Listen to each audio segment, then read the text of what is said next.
तो हेलो भाई, देखो आज हम करने वाले हैं BRS। ये पेन क्यों नहीं चल रहा है? हाँ, आज हम करने वाले हैं BRS। और जहाँ तक मेरे को पता है कि आपने इसे एक बार तो ज़रूर पढ़ लिया होगा, क्योंकि भाई एक महीना बचा है तुम्हारा। और मैं ये कहना चाहूँगा तुमसे, देखो वीडियो के स्टार्टिंग में मैं एक एक दो मिनट लूँगा तुम्हारी, कि देखो ये है ना, ये रिवीजन वीडियो है। ठीक है, इसमें तुम्हारा रिवाइज करा दूंगा। और साथ के साथ जो मेन मेन टॉपिक्स होते हैं ना, मेन मेन टॉपिक्स या ऐसी चीज़ें जिसमें बंदा अटकता ही है, जैसे होता है ना डाउटफुल चीज़ें, जैसे तुम्हारे साथ भी होता होगा कि अगर एक एंट्री ऐसी आ जाती है क्वेश्चन के अंदर तो फिर उससे पूरा क्वेश्चन बिगड़ता है।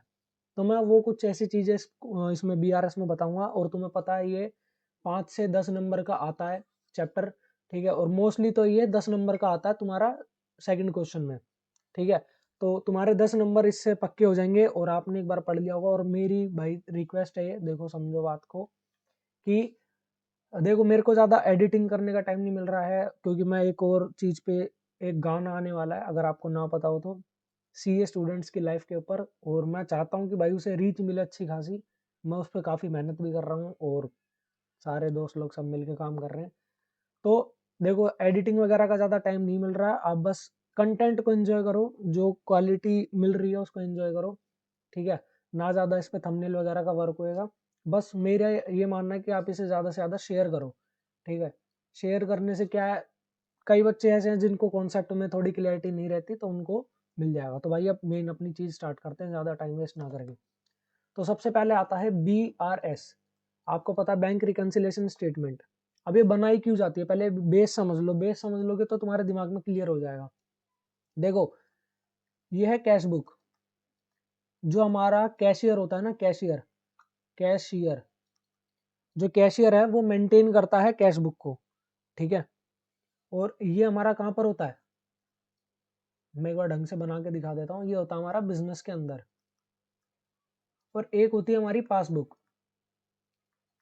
ठीक है, ये कौन बनाता है? ये बनाता है बैंक। अब जो कैश बुक है, आपने जब बचपन में कैश बुक पढ़ी होगी, यानी कि 11वीं में, कैश बुक के अंदर एक बैंक कॉलम होता है। और इसको इस मतलब इस चैप्टर में हमें उसी से मतलब है कि हमारा बैंक कॉलम में डिफरेंस किस वजह से आ रहा है। अब देखो, ये जो बैंक कॉलम है, इसके अंदर क्या होगा कि बैंक वाली एंट्रीज होंगी। ये चल क्यों नहीं रहा है? हाँ, इस बैंक कॉलम के अंदर क्या होगा, बैंक वाली एंट्रीज होंगी, बैंक वाली ट्रांजेक्शन जिसे हम बोलते हैं, बैंक ट्रांजेक्शन। भाई थोड़ा थोड़ा लिखूंगा मैं, उसी से समझ जाना बातों को, मेरे साउंड को ज्यादा कैच करो तुम, जो मैं बोल रहा हूँ। ठीक है, बैंक ट्रांजेक्शन होती होंगी। अब अगर कोई बैंक ट्रांजेक्शन हो रही है, तो बैंक के पास एक पक्का सबूत रहता है कि वो पासबुक में सारी एंट्री सही से रिफ्लेक्ट करता है। अब देखो, गलती बैंक से भी हो सकती है, बट हम क्या मानते हैं कि बैंक मोस्टली टाइम, यानी कि 99% जैसे डेटोल होता है, करेक्ट है। ठीक है, तो बैंक को हम करेक्ट मान के अपनी चीज ठीक करते हैं। अब देखो क्या सीन है, मैं बताता हूँ तुम्हें। कुछ सर्टेन रीजंस होते हैं, बात को बिल्कुल ध्यान से समझना। बस 2 मिनट लूंगा मैं, 2 मिनट में तुम्हें कॉन्सेप्ट बता दूंगा चैप्टर का। कुछ सर्टेन रीजंस होते हैं जिनकी वजह से कैश बुक में और पासबुक में, यानी कि कैश बुक के बैंक कॉलम में और पासबुक की जो भी हम बैंक स्टेटमेंट मंगाते हैं उसमें डिफरेंस आता है। ठीक है, इसको मैं सर्कल कर देता हूँ, ये सर्टेन रीजंस। अब देखो, अगर मान लो एक ट्रांजेक्शन हुई और उस ट्रांजेक्शन में हमारा यहाँ पर लिखा हुआ 5,000। ठीक है, और पासबुक में लिखा हुआ 500।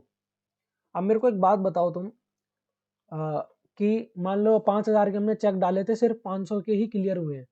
ठीक, आप सिंपल से एक बात समझो, अगर मैं पासबुक को पॉइंट ऑफ व्यू में रख के, पॉइंट ऑफ व्यू में रख के, पासबुक को पॉइंट ऑफ व्यू में रख के 500 रुपए से अपनी बुक में एंट्री पास कर दूं, जबकि हमने असली में 5,000 का करा है, तो क्या होगा कि मैच नहीं करेगा डेबिट और क्रेडिट। क्यों? देखो, कैश बुक में तो दिखाएगा 500, और जो भी हमने डेटर या क्रेडिटर होंगे वहां दिखाएगा 5,000। तो हमारी क्या होगी, बैलेंस शीट मैच नहीं होगी। तो हम ऐसा भी नहीं कर सकते, जैसे होता ना थोड़ा, क्या कहते हैं उन्हें, काम चोर बंदे, काम चोर बंदे सुना होगा कि अबे यहाँ पर सब करेक्ट तो है, 99% करेक्ट है, 1% का छोड़ो, कोई बात नहीं, तुम सीधा बैंक की पासबुक उठाओ और उसी की एंट्री सारी चेक मारो अपनी बुक्स ऑफ अकाउंट्स में। बट हम ऐसा नहीं कर सकते, क्योंकि इसकी वजह से क्या होगा, तुम्हारी बैलेंस शीट मैच नहीं होगी अगर तुम बैंक का उठाओगे सीधा। क्योंकि सर्टेन रीजंस हैं जिसकी वजह से क्या होता है कि हमारा बैंक कॉलम पासबुक से मैच नहीं करता है। इतनी बात समझ आई। अब इसके बाद देखो क्या दिक्कत है कि अब मान लो कोई चेक करने आया तो बोलेगा यार तुम्हारा जो, अब देखो क्या होगा, तुम्हारा जो कैश बुक के बैंक कॉलम में बैलेंस आ रहा है वो है 10,000, ठीक है, और जब तुम्हारी मैं बैंक स्टेटमेंट मंगा रहा हूँ तो उसमें आ रहा है 15,500 रुपये। तो यानी कि तुम 5500 रुपये का घपला कर रहे हो। कोई भी सिंपल सा अकाउंटेंट वगैरह होगा या फिर सीए होगा, वो सीधा बात बोलेगा कि तुम 5500 का कुछ ना कुछ घाटा कर रहे हो, तुम्हारे पास ये क्या कहते हैं अनएक्सप्लेन्ड इनकम आई है, ठीक है, अनएक्सप्लेन्ड इनकम आ गई, यानी कि तुम्हारे पास इसकी कोई एक्सप्लेनेशन नहीं है कि 5500 रुपये कहाँ से आए। अब तुम तो बोलोगे नहीं यार हमने तो कमाए थे ढंग से, बट ये तो कुछ गड़बड़ हुई है बैंक में, यानी कि हमारे एंट्रीज वगैरह में कुछ गड़बड़ है। तो होता क्या है, ये जो सर्टेन रीजंस हैं जिसकी वजह से डिफरेंस आ रहा है, इसको एक स्टेटमेंट में उतार के रखना, ताकि कोई भी बंदा इन फ्यूचर हमसे पूछताछ करने आएगा या फिर हमसे अभी कोई पूछताछ कर रहा है तो हम उस स्टेटमेंट में सारे रीजंस लिख देंगे कि भाई देखो इस वजह से हमारी बैंक कॉलम और पासबुक के अंदर दिक्कत आ रही है, मैच नहीं हो रहे। तो ये जो स्टेटमेंट होती है बीआरएस, ये सिंपली रीजन लिख रहा है कि हमारी मैच क्यों नहीं हो रही है कैशबुक और पासबुक आपस में, ठीक है, सिर्फ और सिर्फ रीजन लिखा होता है इसमें। एक मैं क्लियर बात बता दूं कि अगर जो भी बीआरएस है उसमें अगर हम कुछ प्लस करते हैं या कुछ माइनस करते हैं, उसमें असली में बुक्स ऑफ अकाउंट में कोई दिक्कत नहीं हो रही होती, हम रेक्टिफिकेशन नहीं कर रहे हैं, ये बात समझो तुम, ठीक है, रेक्टिफिकेशन अगला चैप्टर है, तुम बीआरएस पढ़ रहे हो, तो हम रेक्टिफिकेशन नहीं कर रहे हैं जो कि हम plus minus books of account में कर रहे हैं, नहीं, हम सिर्फ उन्हें लिख रहे हैं कि इस वजह से हुआ है। तो इसलिए दिमाग से बात हटा दो ये कि हम बुक्स ऑफ अकाउंट्स में ऊपर नीचे अमाउंट्स को करते हैं या फिर प्लस कर रहे हैं माइनस कर रहे हैं, ऐसा कुछ नहीं है। तो अब सीधा मैंने तुम्हें बेसिक्स बता दिए हैं। अब देखो कोई भी चीज अगर हमने ज्यादा कर दी होगी, मतलब एक्स्ट्रा ऐड कर दी है, तो इसको ठीक करने के लिए क्या करेंगे, हम उसे माइनस कर देंगे। अगर हमने उसे एक्स्ट्रा माइनस कर दिया है तो उसे क्या कर देंगे, प्लस कर देंगे, ठीक है, समझो बात को। अब एक और तुम्हें एक एग्जांपल बताता हूँ, मैं देख लो एक बार कितनी मिनट की हो गई है, 7 मिनट तक खिंच गई है भाई, मैं ज्यादा बड़ी रखना नहीं चाहता इसे, एक क्वेश्चन भी कराना मेरे को। मान लो कोई चीज 1,000 रुपए की उसमें एंट्री होनी चाहिए थी, बट होनी चाहिए थी मतलब टू बी, ठीक है, बट एक्चुअली में कितने की कर दी हमने उसे, 1,500 रुपए की।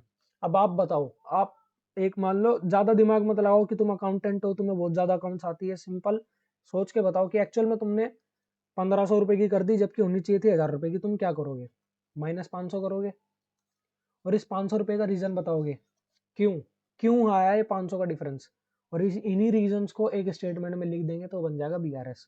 अब चलते हैं सीधा एक क्वेश्चन पे जो इस चैप्टर का सबसे बढ़िया क्वेश्चन है, थोड़ा सा हिलाने वाला क्वेश्चन, और उस क्वेश्चन का नाम भी क्या है, गड़बड़ वाला।